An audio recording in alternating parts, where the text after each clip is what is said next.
እግዚአብሔር ፈቅዶላችሁ እንደምታውቁትና እንደምትማሩት ይህ ሶስተኛው ሳምንት ምኩራብ ይባላል። ምን ይባላል አልኳችሁ? ምኩራብ ይባላል። ምኩራብ ማለት ታላቅ አዳራሽ፣ የጸሎት ቤት፣ የትምህርት ቦታ ማለት ነው። በብሉይ ኪዳን ዘመን በኢየሩሳሌም ከተማ አንድ ታላቅ መቅደስ አለ። ምኩራባት ደግሞ በየቦታው በየሁኔታው ይሰራሉ። በኢየሩሳሌም ሰሎሞን የመጀመሪያው ድንኳን ሙሴ የሰራው የሰፋው፣ ከዚያ ቀጥሎ ሰሎሞን የሰራው ቤተ መቅደስ በኢየሩሳሌም ያለ አንድ ብቻ ነው። ምኩራብ ግን እስራኤላውያን ተሰደው በሄዱበት ቦታ ሕገ ኦሪትን ለመማር፣ መስዋዕት ለማቅረብ፣ ለመሰባሰብ፣ እግዚአብሔርን ለማጥናት፣ ቃለ እግዚአብሔር ለመስማት በየቦታው ተማርከው በሄዱበት ቦታ የሚሰሩት ምኩራብ ተብሎ ይጠራል። ስለዚህ ምኩራብ ማለት ታላቅ አዳራሽ ተራራማ ቦታ ላይ የሚሰራ ሕገ ኦሪት የሚነበብበት፣ ሕዝቡ ደግሞ በዕለተ ሰንበት ተሰባስበው ሕግ የሚያጠኑበት ቦታ ምኩራብ ይባላል። ከብሉይ ኪዳኑ ስሙን አምጥቶ ምኩራብን በሌላ ቦታ መጽሐፉ ላይ ቤተ መቅደስ ምኩራብ እያለ ይጠራዋል። ስለዚህ የዛሬው ሳምንት ቤተ ክርስቲያን በቅዱስ ያሬድ ስያሜ የዛሬውን ቀን ምኩራብ ብላ ትጠራዋለች። ቅዱስ ያሬድ በመዝሙሩ በማታው መዝሙር አሁን ሁለተኛው መዝሙር ነው። ማታ ከኪዳን በፊት ከቅዳሴ በፊት ሊቃውንቱ የሚዘምሩት መዝሙር አላቸው። ቡአ ኢየሱስ ምኩራቦሙ ለአይሁድ ወመሐረ ቃለ ሃይማኖት። ኢየሱስ ወደ አይሁድ ምኩራብ ገባ። ወደ የት ገባ? ምን ነው በጠዋቱ ብርዱ አለቀቀም እንዴ? ያቆረፋችሁ ነው መስሎት ግማሹ አፉን ይዞ ተቀምጧል። ሁላችሁ ቆርባችኋል። ጥሩ ነው። ከቆረባችሁ መልካም ነው። የቆረበ ሰው ነው አፍ የሚይዘው እና አንዲት እናት ናት አሉ መቼም ልማድ ሆነው ከቆረቡ በኋላ አይናገሩ ብለዋቸው የሰፈራቸው ሰዎች ምግብ እስከሚበሉ አይናገሩ። ምግብ እስከሚበሉ ብቻ ሳይሆን የቆረበ ሰው ሁሉ ጊዜ ክፉ ነገር አይናገርም። እየሰማችሁኝ ነው?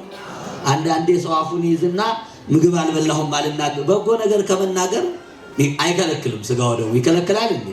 ክፉ ነገር ከመናገር ግን ለዘላለም ይከለክላል። ክፉ ነገር ካንደበታችሁ አይውጣ ነው የሚለው እና እኒያ እንደው በሰፈሩ የሚታወቁ እናት ናቸው። ቆርበው ሲመለሱ የሰፈሩ ሰው ደግሞ ተሰበሰበና እድር እንደተጠራ ሁሉ አንቺ ቆርበሽ እያሉ ጸድቃ እንኳን አላጸድቃት አሉ። እዚያ በኋላ ካህኑ እንዳትናገሪ ብሏቸዋል። ከዚያ በኋላ ምን ቢያደርጉ ጥሩ ነው? በምልክት ነው። ምክንያታቸውም ጠባያቸው በምልክት ስድብ አለ አይደለ? እና ሁላችሁም ከቆረባችሁ መልካም ነው። ወንጌል ሲሰማ አፍ አይያዝም። እየሰማችሁኝ ነው? ወንጌል ሁለንተና ህይወታችን ስለሆነ ጆሮአችን ብቻ አይደለም የሚሰማው። ወንጌል ሕክምና ነው። ቤተክርስቲያን ጠዋት መላ ሰውነታችን በመዝሙር ታክማለች፣ ነፃ ታደርጋለች። የደበዘዘው አይምሯችን፣ የደከመው ማንነታችን፣ በስራ ተሳስሮ የነበረው ጅማታችን የሚፈታው ቤተክርስቲያን ስንመጣ ነው። ምክንያቱም እልል ስንል፣ ስንዘምር፣ ለቅዳሴ ስንቆም፣ ጸበል ስንጠጣ የሚተርፍ አካል የለም ከአምልኮተ እግዚአብሔር። ጆሮአችን ብቻ አይደለም።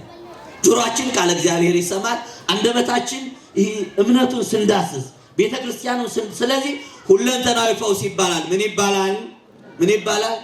እናንተ አጠቃላይ ምርመራ ነው የምትሉት አይደል እንዴ? ስለዚህ ቤተክርስቲያን ስንመጣ ሁለንተናዊ ፈውስ ነው የምናገኘው። ስጋችን በጸበሉ ይፈወሳል፣ በስጋው ደግሞ ይፈወሳል። ነፍሳችን ደግሞ በወንጌል ትፈወሳለች። ምን ለማለት ፈልጌ ነው? እስኪ አንድ ጊዜ ሁላችሁም እንደተቀመጣችሁ ብድግ በሉ። እንደተቀመጣችሁ ብድግ በሉ። በቃ ትምህርት አልጀመርንም። ቁጭ በሉ። ካሁን በኋላ ነው የምንጀምረው። እንዲህ ነው። ልባችሁን አልሰጣችሁም ነበር። ገና እየከፈትኩ ነው፣ እያንኳኳሁ ነው። ምንድን ነው ያልኳችሁ? ይቻላል እንዴ? ለዚህ እኮ ነው እንደ ሀገርም እንደ ቤተ ክርስቲያንም እንደ ግለሰብም የከሰርነው ማይቻለውን እንችላለን እያልን ነው። የማይቻለው የሚቻለው በማን ነው? በማን ነው? እግዚአብሔር ያስችለናል አይደል እንዴ? ከአሸናፊዎች በላይ ያደርገናል። ስለዚህ ተነቃቅተን ወንጌሉን እንድንሰማ ረጅም ሰዓት መቆየት አይደለም፣ ብዙ ቃል መናገር አይደለም። ዋናው የዕለቱን መልእክት ይዘን መሄድ ስለሆነ ወደ ዋና ሐሳባችን ስንመጣ የዛሬው ቀን ምን ይባላል ብያቸዋለሁ?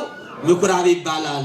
ምኩራብ እስራኤላውያን ተማርከው በሄዱበት ቦታ ሁሉ በብዙ ቦታ ላይ ይሰራል። በትርጓሜ መጽሐፍ 48 ምኩራባት ተብለው ተቀምጠዋል። ግን ከዚያ በላይ ነው። በሀገራችን 5 ምኩራባት ተሰርተዋል። ስንት አልኳችሁ? 5 ምኩራባት። የቴ ምኩራብ ማለት በብሉይ ኪዳን ዘመን ምንድነው ብያቸዋለሁ? በብሉይ ኪዳን አማኞች ተሰብስበው ሕገ ኦሪትን የሚያጸኑበት፣ ጸሎት የሚጸልዩበት፣ የሚማሩበት፣ የሚሰበሰቡበት ብሎም ደግሞ የበግ መስዋዕት የሚያቀርቡበት ምኩራብ ይባላል። 5ቱ ምኩራባት በሀገራችን የመጀመሪያው ምኩራብ ወይም ደግሞ የጸሎት ቤት በአክሱም ጽዮን መስዋዕተ ኦሪት ተሰውቷል። ሕገ ኦሪት ተጠንቷል። ሁለተኛው ጣና ቂርቆስ ይባላል። ሶስተኛው መርጡ ለማርያም ይባላል ጎጃም ውስጥ። አራተኛው ተድባበ ማርያም ወሎ ውስጥ ያለ ነው አማራ ሳይን። አምስተኛው ብርብር ማርያም ጋሞ ጎፋ ታውቃላችሁ። እና አባቶቻችን ታላላቅ ናቸው። ሌላው እነዚያ ሌሎቹም አሉ። እነዚህ መናብርተ ጽዮን ምኩራባት ተብለው ይጠራሉ። በኢትዮጵያ ላይ ሕገ ኦሪት የተስፋፋባቸው፣ ጸሎት የተደረገባቸው፣ ዛሬም ድረስ ምልክት ያለባቸው በእነዚህ ቦታ ላይ ስታዩ አሉ። እኛ እንዲህ እንደው አጭር አድርገን ቆጠርናቸው እንጂ በብዙ ቦታ ላይ ምኩራባት አሉ።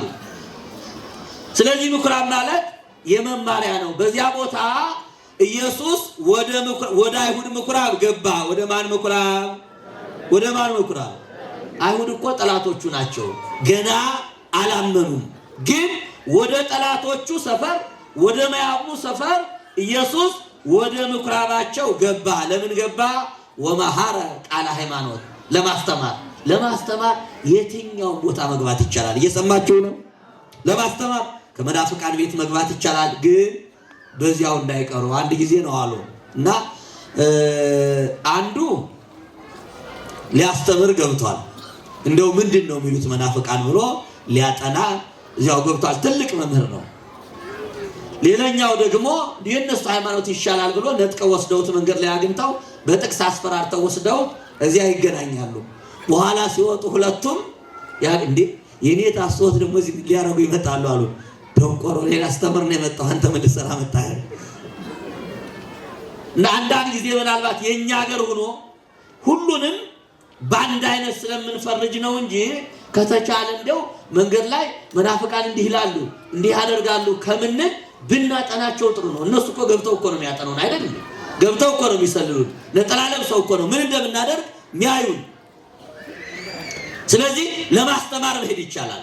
የትኛውም ቦታ ላይ ሊያስተምር የሃይማኖትን ቃል ሊያስተምር ወደ ምኩራባቸው ገባ። ስለዚህ በብሉይ ኪዳን ዘመን የነበረው ምኩራብ ማስተማሪያ ቦታ ነው። በአራቱም ወንጌላት ስታነቡ አራቱም ወንጌላት ቅዱስ ማቴዎስ፣ ቅዱስ ማርቆስ፣ ቅዱስ ሉቃስ፣ ቅዱስ ዮሐንስ ስለ ቤተ መቅደስ፣ ስለ ምኩራብ ሁሉም ጽፈዋል። በአንድነት ተስማምተውበታል። ምኩራብ የኢየሱስ ክርስቶስ ማስተማሪያ ቦታ ነው። ደብረ ዘይት ማደሪያው፣ ምኩራብ ማስተማሪያው። መዓልተ ይምሄር በምኩራብ ወሌሊተ ይበይት ውስተ ደብረ ዘይት። ቀን ምኩራብ ሲያስተምር ይውላል፣ ሌሊት የት ያድራል? የት ያድራል? ምን ሀገራችሁ የት ያድራል? ደብረ ዘይት ያድራል፣ ቢሾፍቱ ያድራል ማለት ነው። ደብረ ዘይት ማደሪያው ነው። ስለዚህ ምኩራብ በሰንበት ቀን ክርስቶስ ሁል ጊዜ ይገኝ ነበር። በሉቃስ ወንጌል ምዕራፍ 4 ቁጥር 14 ላይ እንደተጻፈው ወዋ ምኩራበ በከመ ያለምድ በዕለተ ሰንበት፣ እንዳስለመደ በዕለተ ሰንበት ወደ ቤተ መቅደስ ወደ ምኩራብ ገባ። ምን እንዳለ እንዳስለመደ በመቼ በዕለተ ሰንበት ወደ የት ገባ? ወደ ምኩራብ ገባ። ስለዚህ በዕለተ ሰንበት ወደ ቤተ መቅደስ መገስገስ የክርስቲያኖች ምንድነው ማለት ልማድ ነው ማለት ነው። ሕግ ነው ማለት ነው። ስርዓት ነው ማለት ነው። በጎ ልማድ ማለት ነው። ጠቃሚ ልማድ እንዳስለመደ ወደ ምኩራብ ገባና መጽሐፍ ሰጠውት ያነብ ጀመር ይላል። ማንበቢያ ቦታም ነው ምኩራቡ። ይጸለይበታል፣ ይነበብበታል። በእኛ ቤተ ክርስቲያን እየጸለይን እናነባለን፣ እያነበብን እንጸለያለን፣ እየዘመርን እናነባለን። ሁሉ ከንባብ ነው የሚጀምረው። እየተማርን እንባረካለን። አንድ ሰው ዓለማዊ መጽሐፍ ሲያነብ እውቀት ብቻ ያገኛል። መጽሐፍ ቅዱስ ስናነብ ግን ጸሎት ይሆናል፣ ንባብ ይሆናል፣ እውቀት ይሆናል፣ ቀጥሎ ደግሞ ሕይወት ይሆናል። ስለዚህ መጽሐፍ ሰጡትና ያነብ ነበር። ሲያነብ ግን አደነቁት ይላል። የአንደበቱን ቅልጥፍና ከአንደበቱ የሚወጣው የቃሉ ውበት ምንኛ ይማርካል። አንከሩ ምህሮቶ ሳይሰአፍሁ ሞገሰ ቃሉ። ያን ከአንደበቱ የሚወጣው ንግግር ጣፋጭነት፣ ግርማ ሞገሱ፣ የአንደበቱ ቅልጥፍና ምን ያምር ብለው አደነቁት፣ አደመጡት፣ ሰሙት። ማድነቅ ብቻውን አይጠቅምም። በቤተ ክርስቲያን መስማት፣ ከሰሙ በኋላ ደግሞ ምን ማድረግ ነው? ንስማ ወንግበር ቃለ ወንጌልከ ቅዱስ። መጀመሪያ መስማት፣ ቀጥሎ ደግሞ የሰማነውን መተግበር ነው ሕይወት የሚያሰጠው። ስለዚህ አደነቁት ይላል። ስለዚህ ምኩራብ ኢየሱስ ክርስቶስ ወንጌል ያስተማረበት፣ ድውይ የፈወሰበት፣ ሕዝቡን የሰበሰበበት፣ አይሁድ ባለ ፋሲካ ለማክበር በመጡበት ቦታ በዚያ የተገኘበት ቦታ ነው። ስለዚህ ምኩራብ የትኛውም ቦታ ላይ ይሰራል። ቤተ መቅደሱ ግን አንድ ነው፣ በኢየሩሳሌም ብቻ ያለ ነው። በቤተ መቅደሱ ከምኩራብ ያጠኑትን ኦሪት የሰዉትን መስዋዕት በየትኛውም ሀገር ተበትነው ያሉ እስራኤላውያን በኢየሩሳሌም ከዓመት 3 ጊዜ በቤተ መቅደሱ ይገኛሉ። ስንት ጊዜ አልኳችሁ?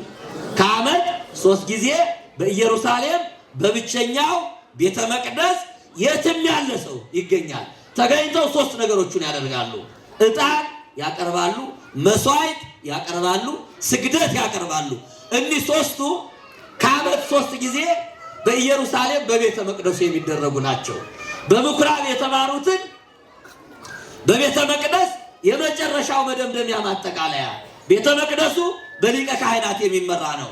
በቤተ መቅደሱ ከዓመት 1 ጊዜ ሊቀ ካህናቱ ብቻውን ገብቶ ለሕዝቡና ለራሱ ኃጢአት መስዋዕት አቅርቦ ይቅርታ የሚጠይቅበት፣ እግዚአብሔር ደግሞ በመስዋዕቱ በኩል በታቦቱ በኩል ለሱ ቃል የሚያስተላልፍበት ስለነበረ ያ ቤተ መቅደስ የተከበረ ነው። ሁሉም ሰው ባለበት ቦታ ሆኖ ከዓመት 3 ጊዜ ይሄዳል። ለያስተሪ ተባይተከ 3 ጊዜአተ ለለዓመት ወኩሉ ዘይአርገ ለበዓል ርጉም ውእቱ። ያለምንም ምክንያት ከ25 ዓመት ጀምሮ በቤተ መቅደስ ከዓመት 3 ጊዜ የርግብ የዋኖስ የላም የጊደር መስዋዕት አቅርቦ በኢየሩሳሌም ያልተገኘ የተረገመ ነው፣ ግዴታ ነው ማለት ነው፣ ሕግ ነው ማለት ነው። ስለዚህ እንዲህ እያደረጉ መስዋዕት ያቀርቡ ነበረ። ምኩራብ ማስተማሪያ ነው። ዋናው ግን በኢየሩሳሌም ያለው ቤተ መቅደስ አንድ ብቻ ነው። የሚመራው በሊቀ ካህናት ነው። ምኩራቡ ደግሞ በአለቃ ነው የሚመራ። የምኩራብ አለቃ የሚል መጽሐፍ ቅዱስ ላይ ኃይለ ቃል አለ።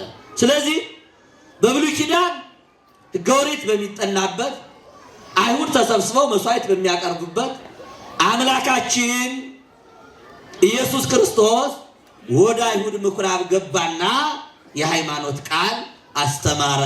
ምን አደረገ? አስተማረ። መጀመሪያ ቅድም ያልኳችሁ ወደ ርዕሰ ጉዳይ ከመሄድ በፊት ክርስቶስ መጀመሪያ አስቀድሞ ምን አደረገ? ወደ ምኩራብ ገብቶ ከማስተማር የሚቀድም ነገር የለም። ምዕመናን አለ እንዴ? አለ። ሁልጊዜ ማስተማርን አስቀድሙ። የትኛውም ቦታ ላይ እገሌ ያውቃል አትበሉ። አዋቂ ቢሆን አስተምሩ። ስላላወቀ ነው እኮ የሚያጠፋው። የመጀመሪያው ትምህርት ነው። ዓለም ሚድነው በትምህርት ነው። ዓለም የሚፋቀረው በትምህርት ነው። ዓለም የሚበለጽገው በትምህርት ነው። አሁን ትምህርትን ወደ ጎን እያል ሆዳችን ላይ ስላተኮርን ነው። ትምህርት ምን ያደርጋል? ምን በላው ካገኘን። በነገራችን ላይ የአፍሪካ ትምህርት እስካሁን ድረስ የሆድ ትምህርት ነው። እየሰማችሁ ነው? አሁን አፍሪካውያን እስካሁን ድረስ አየር ፕሌን እንዴት መሰራት አለበት፣ መኪና እንዴት መሰራት አለበት፣ መሬታችን እንዴት ማረስ አለብን፣ ካራክተር እንዴት መስራት፣ የመኪና ማረሻ እንዴት መስራት አለብን ብለን ጥናት እያደረግን አይደለም። ይገርማቸዋል። አባቱ አካውንቲንግ ከሆነ እሱም አካውንቲንግ ሆኖ እንዲሁ አባቴ እንደምንም ብሎ ባንክ ያስቀጥረኛል ነው የሚል። አባቱ ዶክተር ከሆነ እንግዲህ አባቴ ካለ ነርስ ሆነ አባቴ ያስቀጥረኛል ነው የሚለው። አባቱ ወታደር ከሆነ እንደምንም ብዬ ወታደር ሆናለሁ ነው የሚለው። አይደለም ወይ? 12ኛ ክፍል እኮ መግቢያ ፈተና ሲፈተን እኮ ቤተሰብ ይሰበሰብና እንደው ልጃችን ምን ቢያጠና ነው እንጀራ የሚያገኘው አይደል የሚባለው? አይደለም ወይ? ስለዚህ ገና ለሆዳችን ነው እያሰብን ያለ ነው ማለት ነው፣ ለሀገራችን እድገት። ሌላው ዓለም እኮ ወደ ሰማይም ሮኬት ያመጥቃል፣ ወደኛም ጠብ ያመጥቃል አይደል እንዴ? ወደኛ ጠብ ይወረውሩልናል፣ ወደ ላይ ደግሞ እንትን ያመጥቃሉ አይደል እንዴ? እና እዚህ ላይ ነው ገና ያለ ነው። በእርግጥ ኢትዮጵያውያን ናሳን የሚመሩት ኢትዮጵያውያን ናቸው አይደል እንዴ? አይደል? አልጠቀምበት ብለን ነው እንጂ ከኛ ሀገር ያለ መሬት፣ ከኛ ሀገር ያለ ውሃ፣ ከኛ ሀገር ያለ ጭንቅላት፣ ከኛ ሀገር ያለ ትምህርት ሌላ ሀገር አለ እንዴ? አለ ወይ? ነጮችና እኛ እኮ በእውቀት አንገናኝም። በጥበብ ነው የሚበልጡን፣ በሲስተም ነው የሚበልጡን። እኛ ገና ጉልበት ላይ ነን። እነሱ የጉልበት ስራ አቁሞ ስራውን ሁሉ አጠቃለው የአይምሮ አድርገውታል። የምን አድርገውታል? የአይምሮ አድርገውታል። አንድ ኃይለ ሥላሴና አንዱ ፈረንጅ፣ በእርግጥ ኃይለ ሥላሴን ፈረንጆቹ ይፈሯቸው ነበር፣ ይሰግዱላቸው ሁሉ ነበር። እና አንድ ጊዜ ከነጭና ከጥቁር እውቀት ማን ይበልጣል ተብለው ክርክር ጀመሩ። ኃይለ ሥላሴ እኛ እንበልጣለን አሉ። ነጩ ደግሞ እኛ ነን እንጂ አሉ። አይ እናንተ በቴክኖሎጂ በብልጠት ቀድማችሁን ነው እንጂ በሁሉም ነገር ምን ቀድማችሁ እኛ ነን። ማሳያ አክሱምን እናሳያለን፣ ላሊበላ እናሳያለን። እኛ እኮ ቀድመን ሁሉን ጠቢባን ነን አሏቸው። አይ አይደለም ብለው ሲከራከሯቸው እንኳን ይህን ያህል ማሳያ አቅርቤልህ በተፈጥሮ ራሱ እኛ እንበልጣለን አሉት። አይናችን መካከል ላይ ነጭና ጥቁር አለ። ነጩ ነው የሚያየው፣ ጥቁሩ ነው አሉት። የትኛው ነው የሚያየው? የትኛው ነው? በምን አረጋገጣችሁ? እንዴት አወቃችሁ? ነው ብለው ነው አይደል? እኔ ሐኪሞች ነግረውኝ ነው የትኛው ነው የሚያይ ስላቸው ጥቁሩ ነው አረጋግጣችሁታል? ማርያምን ሲወጣችሁ ሰንበት ነው ዛሬ በደንብ አይዋሽም። እና ነጭ አጃቢ ነው አሉት። ጥቁሩን ተከትሎ ነው የሚያየው አሉት። ነው እኮ እግዚአብሔርን ሲያሳየናቸው እኛ ያለን የዛሬውን ያድርገውን። አሁንም እግዚአብሔርን እያሳየናቸው ያለን እኛ ነን እንዴ? ካሜራውን ይዞ ጥምቀት አደባባይ መጥቶ የሚውለው እጸድቃለሁ ብሎ መሰለህ እንዴ? ያሬድን እያሳየነው ነው እኮ፣ መንግስተ ሰማያትን እያሳየነው ነው እኮ። ከገባው የተባረከ ባላችን አብሮ ያከብራል፣ የተማረከ ደግሞ ውበታችን ያደንቃል። እና እውቀት አለ፣ የአጠቃቀም ችግር ነው ያለብን አይደል እንዴ? አይደል መመናል። አሁን በእያንዳንዱ ቤት ያለው እውቀት ሀገር አይመራም እንዴ? ቀበሌ አይመራም እንዴ?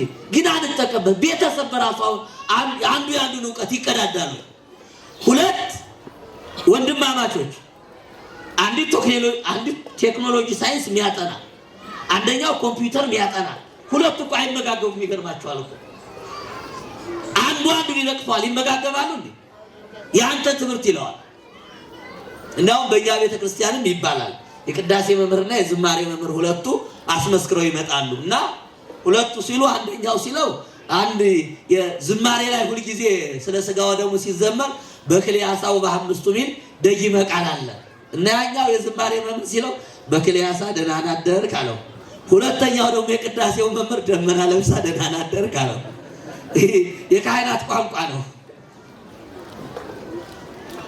እና መመጋገብ ዝማሬውን ባለቅዳሴው ቢመጋገቡ መልካም አይደል እንዴ? ሁለቱም ቋንቋ ነው። እና እውቀታችን አለመመጋገባችንና በደንብ አለመጠቀማችን እንጂ እውቀት ከኛ በላይ እንዲያውም ምድራዊ እውቀት ብቻ እኮ አይደል፣ ሰማያዊ እውቀት ያለን እኛ አይደል እንዴ?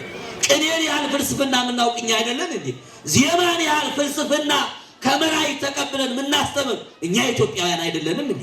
ግን ያጠቃቀም ችግር አለብን። ስለዚህ ማሳደግ ማስፋት ለሌሎቹ መድረስ አለብን። ስለዚህ በአጠቃላይ ሲሰበሰብ ትምህርት ለሁሉ ነገር ምንድነው አልኳችሁ? መድኃኒት ነው። ስለዚህ መድኃኔ ዓለም ክርስቶስ 3 ዓመት ከ3 ወር ምን አደረገ? በማርያም ንገሩኝ። ትምህርት ምን አደረገ? ምን አደረገ? ስለምን አስተማረ? ስለ እርሻ አስተማረ? ስለ ቁፋሮ አስተማረ? ስለምን አስተማረ? ስለምን አስተማረ? ስለ መንግስተ ሰማያት አስተማረ። በዚያው ልክ ሌላውም ትምህርት አለ፣ ሁሉም አለ። የመጨረሻውን አስተማረ። ስለዚህ 3 ዓመት ከ3 ወር ክርስቶስ ቤት እንዲያርጋችሁ ስሩ፣ በዚህ በኩል ስሩ አላለም። ስለ ሰማያዊ ቤታችን፣ ስለ አኗኗራችን በምድር ላይ እንዴት መኖር እንዳለብን 3 ዓመት ሙሉ ወደዚህ ምድር መጥቶ ዋናው ዓላማው ትምህርት ነው። ስለዚህ ዓላማችን ትምህርት ካደረግን ዓለም ይሰለጥናል፣ ዓለም ይግባባል። ዓለም ድንቁርናን፣ ጦርነትን፣ መለያየትን፣ አለመግባባትን፣ ጭካኔን ያርቅና ዓለም በፍቅር ትመራለች። ስለዚህ ትምህርት ወደ ምኩራብ ገብቶ ትምህርት አስተማረ። ካስተማራቸው በኋላ ግን ያደረጋቸውን አጠር አድርጌ ልናገር። አሰስሉ ዋውፅኡ ዘንተ እምዝየ ይትግበሩ ቤተ አቡየ ቤተ ምስያት ቤተ የሰ ቤተ ጸሎት ይሰመይ። ይህን ከዚህ አስወጡ። ምኑን ነው አስወጡ ያላቸው? የአባቴ ቤት ቤቴን የንግድ ቤት አታድርጉ፣ የአባቴ ቤት የጸሎት ቤት ይባላል። 3 ነገር ያዙልኝ ምዕመናን። አንደኛ ይህን ከዚህ አስወጡ። የሚወጡ ነገሮች ምንድን ናቸው? ሁለተኛው ቤቴን የንግድ ቤት አታድርጉ። የእግዚአብሔር ቤትና የንግድ ቤት በጣም የተለያዩ ናቸው። ቤቴ የጸሎት ቤት ይባላል። ተቀላቅሎባቸው ነው አይሁድ። ክርስቶስ ወደ ምኩራብ ሲገባ በምኩራብ በአራቱም ማዕዘን 4 አይነት ገበያ ተገኘ። እንግዲህ የእግዚአብሔር ቤት ራሱን የቻለ ቤተ መቅደስ ነው። በቤተ መቅደስ ደግሞ ትምህርት አለ፣ ጸሎት አለ፣ ምጽዋት አለ፣ ፍቅር አለ፣ ብዙ ነገር አለ በቤተ መቅደስ ራሱን የቻለ። ከዚህ ጋር ምዕመናን ብዙ ጊዜ ግንዛቤ ልስጣቸው። በቤተ ክርስቲያን አካባቢ የሚደረጉ የልማት እንቅስቃሴዎቹን ከንግድ ጋር ደብለን ምናወራ እንደ ኃጢአትም የምንቆጥር ሰዎች አሉን። ቤተ ክርስቲያን 3 ክፍል አላት፣ በውጭ ክፍል ማለት ነው። የመጀመሪያው አንደኛው አውደ ምህረት ይባላል። የታምረ ማርያም ማንበቢያ፣ መዘመሪያ፣ የወንጌል ማስተማሪያ ነው። ራሱን የቻለ ክፍል አለው። እናው ይህ ቤተ ክርስቲያን ጥሩ ነው ለምሳሌነቱ። ይህ ተከልሎ ለዚህ ብቻ ነው። ሁለተኛ የጸሎት መካነ ጸሎት የሚባል አለ። እየሰማችሁ ነው? ምን አለ? መካነ ጸሎት የሚባል አለ። ሴቶች በራሳቸው ነገድ፣ ወንዶች በራሳቸው ነገድ፣ የካህናት ነገድ ራሱን የቻለ አለ። ስለዚህ ሁለተኛው የጸሎት ቦታ ይባላል። ሶስተኛው መካነ ምጽዋት ይባላል። ምን አልኳችሁ? ከቤተ መቅደስ ውጭ ያለው ይሄኛው አውደ ምህረት ነው። መካነ ጸሎት አለ። መካነ ምጽዋት ደግሞ እጃቸው የተቆረጠ ዓይናቸው የፈረጠ ሰርተው መብላት የማይችሉ ሰዎች ቤተ ክርስቲያን ራሱን የቻለ ቦታ አለው። እዚያ ቦታ ላይ ሄዶ ማንኛው ወንጌል ከተማረ በኋላ ጸሎቱን ከጨረሰ በኋላ ለነዚያ ለነዳያን እየሰጠ ሄዳል። አስራት በኩራቱን፣ ስለቱን፣ መባውን በሚገባ ለነዳያን ለነዚያ ደግሞ ያለውን ያመጣው ሰጠ ሄዳል። 3 ቦታ አላት። ውስጡ ደግሞ ቅድስት አለ፣ ቅኔ ማህሌት አለ፣ ቤተ መቅደስ አለ። ራሱን ቤተ ክርስቲያን ውስጥ ያለው እነዚህ ለሥርዓት አምልኮ ብቻ የሚውሉ ናቸው። እየሰማችሁ ነው? እየሰማችሁ ነው? ውስጥ ያለው ለሥርዓት አምልኮ ነው የሚውለው። ውጭ ያለው መካነ ምጽዋቱም መካነ አውደ ምህረቱም መካነ ጸሎቱም ለምንድን ነው የሚውለው? ለምንድን ነው የሚውለው? ለአምልኮተ እግዚአብሔር፣ ለጸሎት፣ ለወንጌል ትምህርት። ከዚህ ውስጥ ሌላ ነገር የሚበላ የሚጠጣ የሚሸጥ የሚለወጥ አይገባም። ተያያዥ ጉዳይ ሲሆን ግን ከቤተ ክርስቲያን ጋር ማይቃረን ሲሆን ግን ቤተ ክርስቲያን ለልማት የሚሆን ይህን እንዲያድጉ ብላ ትእዛዝ ታዝዛለች። ከዚያ ውጭ የተረፋትን ቦታ ግን ቤተ ክርስቲያን ከሃይማኖቱ ጋር የማይቃረን ከሀገር ጋር የማይቃረን ትውልድ የማይጎዳ ነገር ለሃይማኖቱ ማስፋፊያ ለወንጌል ማስፋፊያ የንግድ ቦታ ብታደርግ ይህ መልካም ነው። ሐኪም ቤት ብትከፍትን ከግብፃውያን መማር ይቻላል። እርሻ ቦታ ብናደርግ ድሮ አይገኝም እንጂ ከተገኘና አንዳንድ ሰዎች እንዴት ቤተ ክርስቲያን ይላሉ። ስለዚህ ቤተ ክርስቲያን የአምልኮ ቦታዋ የተለየ ነው። የልማት ማስፋፊያ ቦታዋ ደግሞ የተለየ ስለሆነ ይህንን ለይቶ ማወቅ ይቻላል። ተግባብተናል። ስለዚህ አሰስሩ አውጡ ዘንተምዝየ በአይሁድ ቤተ መቅደስ ግን ክርስቶስ ለማስተማር ሲገባ ገበያውንና የአምልኮቱን ቦታ ቀላቅለውታል። ቅድም ባልኳችሁ በትምህርት ቦታው ላይ፣ በጸሎት ቦታው ላይ፣ ምጽዋት በሚሰጥበት ቦታ ላይ፣ እዚያው ቦታው ላይ የንግድ ቦታ አድርገውታል።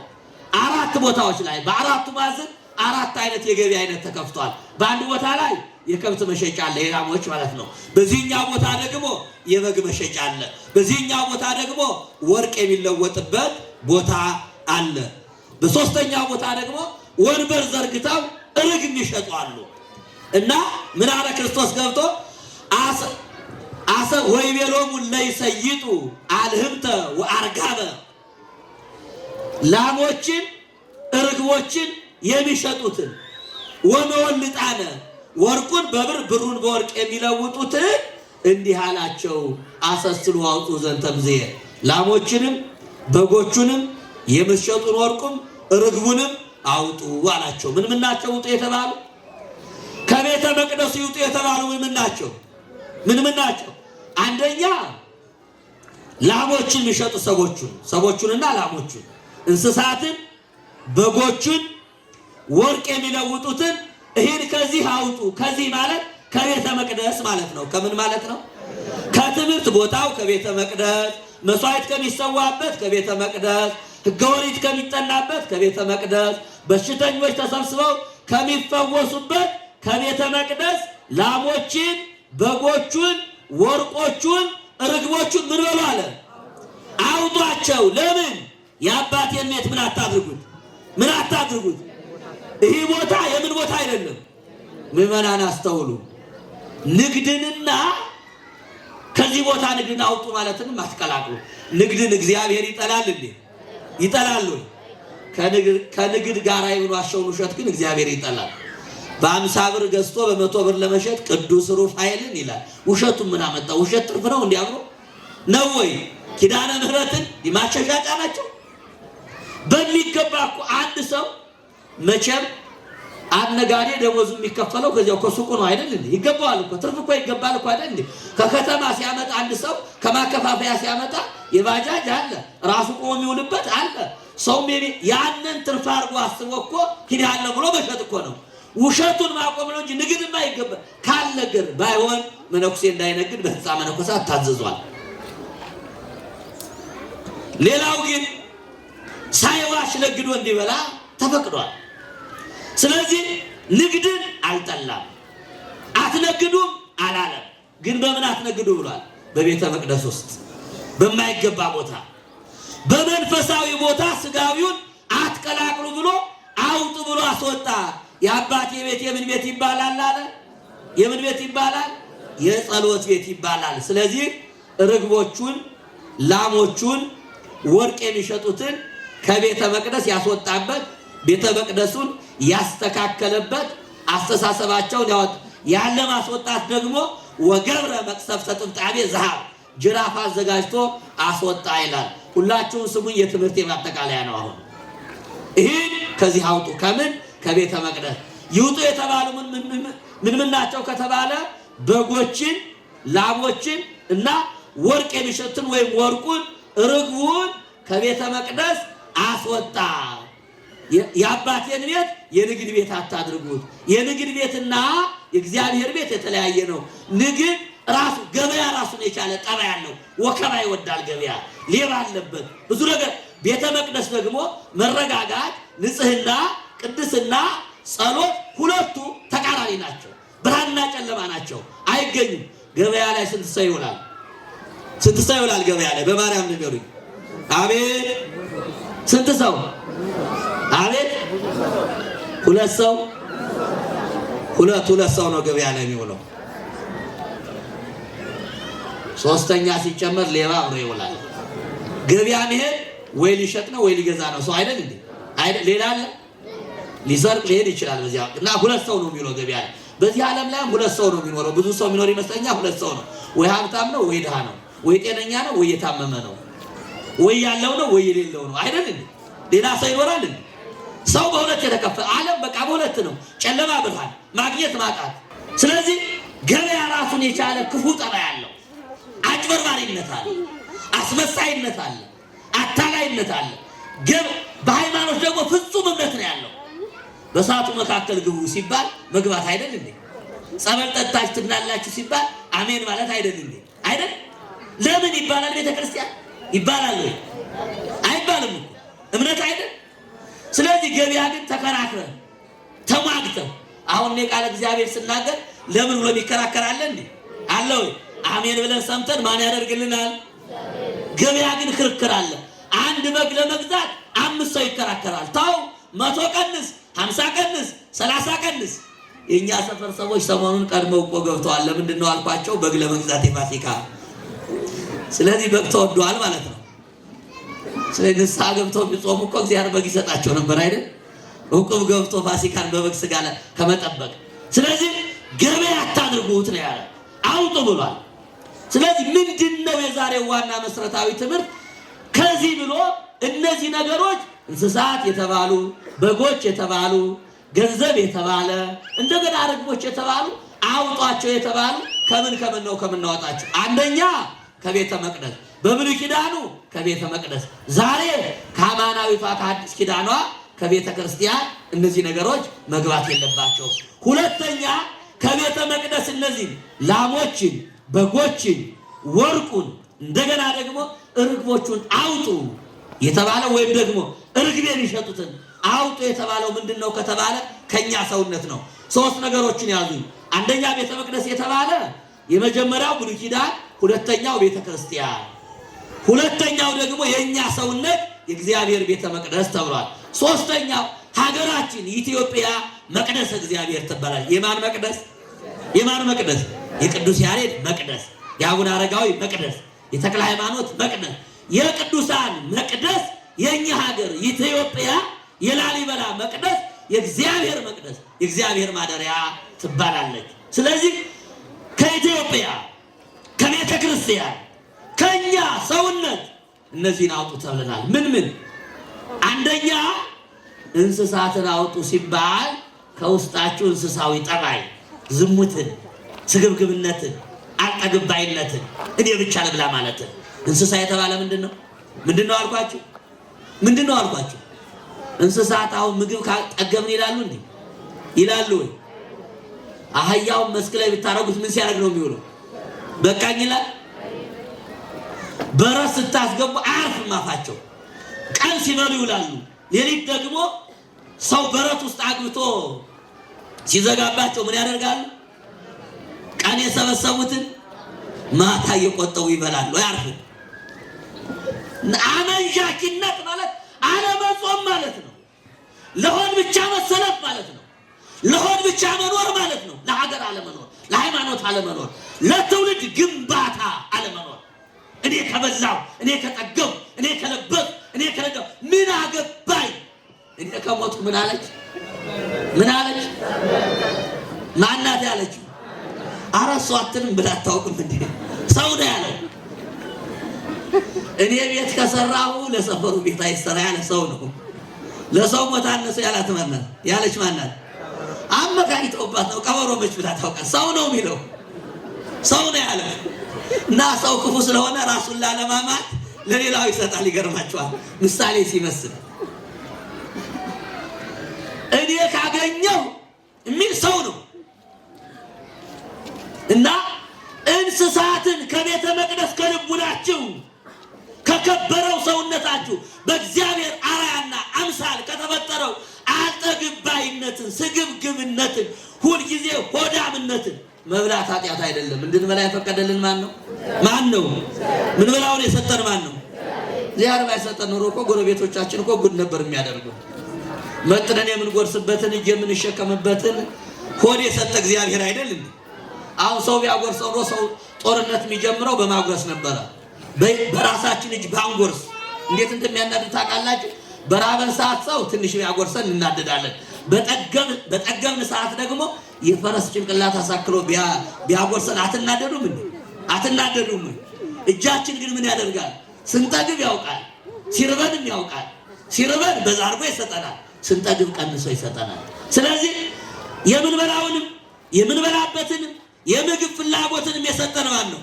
ይሄን አልከለከለም እግዚአብሔር ከሚገባ በላይ ያለውን። ስለዚህ እንስሳትን ከቤተ መቅደስ ከሀገራችሁ ከኢትዮጵያ ከራሳችሁ ከሰውነታችሁ አስወጡ ማለት ስግብግብነትን፣ እንስሳዊ ጠባይን፣ ሆዳምነትን፣ ወንድምን አለማውደድን ማለት ነው። ሁለተኛው ገንዘባቸውን በተነ ሲል ገንዘብ መውደድን። ምን መውደድን? ገንዘብ መውደድን ከቤተ ክርስቲያን፣ ገንዘብ መውደድን ከልባችሁ፣ ገንዘብ መውደድን ከሀገራችሁ ከኢትዮጵያ አስወጡ። ገንዘብን አትጠቀሙበት አልተባልንም። ምን አልተባልንም? ወንድምን እንደራስ ውደድ ገንዘብን አትውደድ ይላል። ወንድምን ብትወደው ይወድሃል። እወድሃለሁ ብትለው እወድሃለሁ ይላል። 100 ብር አሁን እወድሃለሁ ብትለው ምን ይላል? ምን ይላል? ምን ይላል? አንድ ጓደኛችን ነበርና ምሳ በልተን ገንዘብ ይዋጣ ሲባል ወደ ኋላ ኪሱ ላይ ባብ ያለ ይመስል ዝም ብሎ እንዲህ እጁን ያስገባል ያስወጣልና እኛ ከፍለን ከወጣን በኋላ 100 ብሯን ያወጣና ሳም ያረጋታል። እንዳክሱም ጽሁፍ ይገርማቸዋል።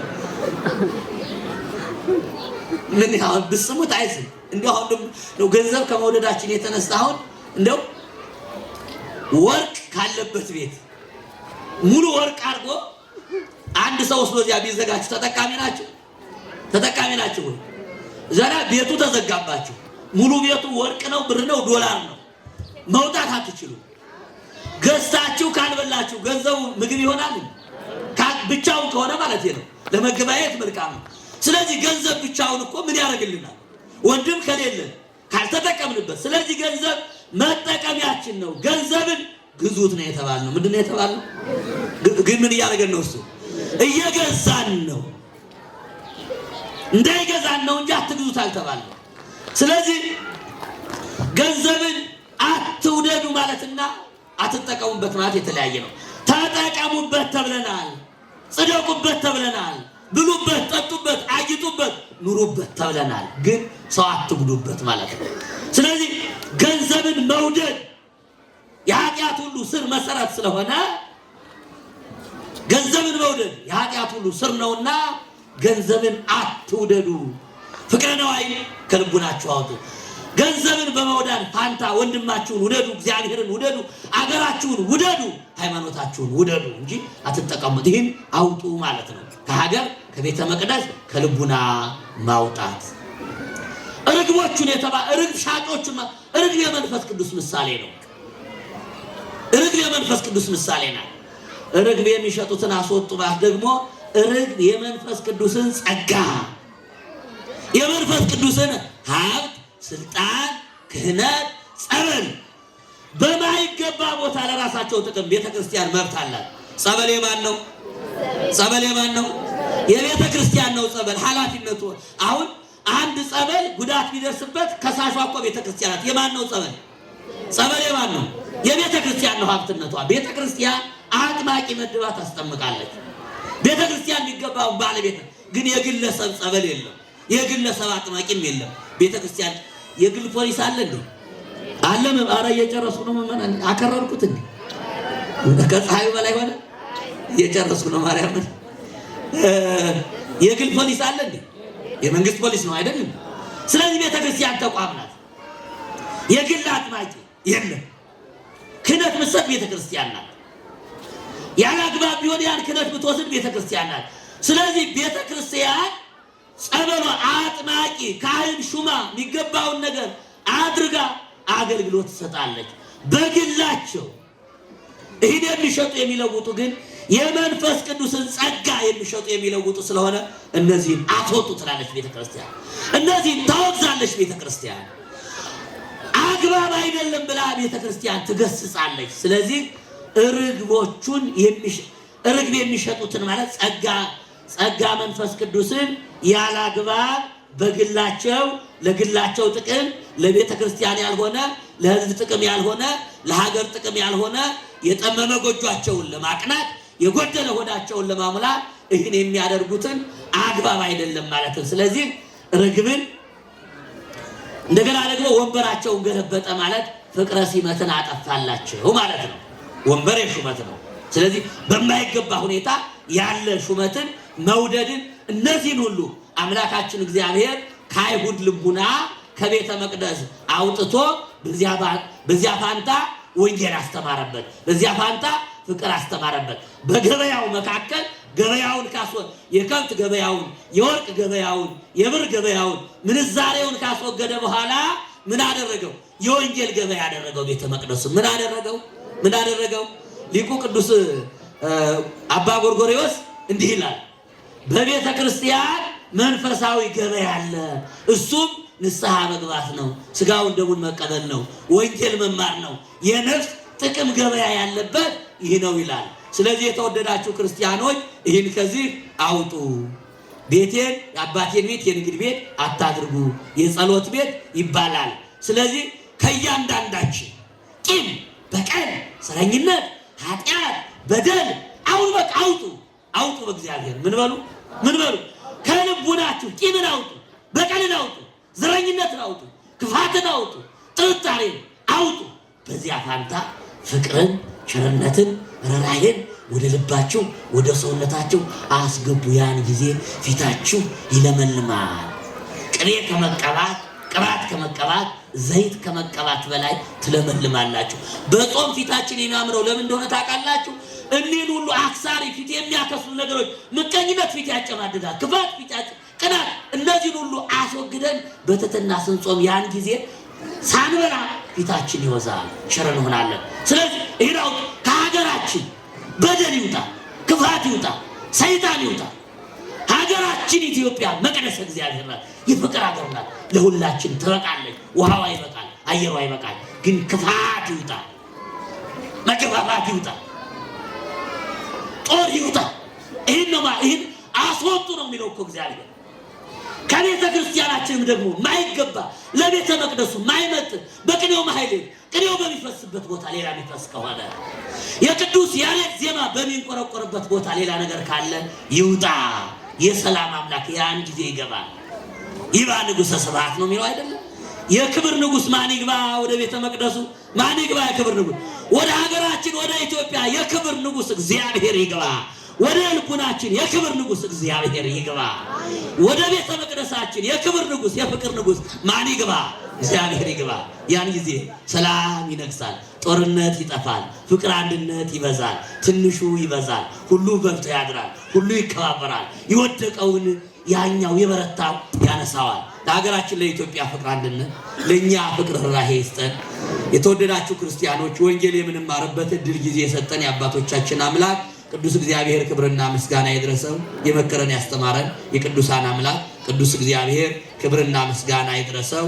በማይገባ ወደ ውስጣችን ያስገባነውን፣ ወደ ሀገራችን ያስገባነውን፣ ወደ ቤተ ክርስቲያን ያስገባነውን የማይጠቅም ባዕድ አምልኮትና ባዕድ ነገር እንድናስወጣ መግባት የሚገባውን ወደ ቤተ ክርስቲያናችን መስዋዕቱን፣ መባውን፣ ፍቅር አንድነትን፣ ወደ ሀገራችን ደግሞ መግባት የሚገባውን ዓለም አቀፍ ልማቱን፣ መግባባቱን፣ ወደ ሰውነታችን ደግሞ መግባት ያለበትን ፍቅር አንድነቱን አስገብተን በሰላም እንድንኖር እግዚአብሔር ይርዳን። ቀናችን ይባርክልን፣ ይቆየን።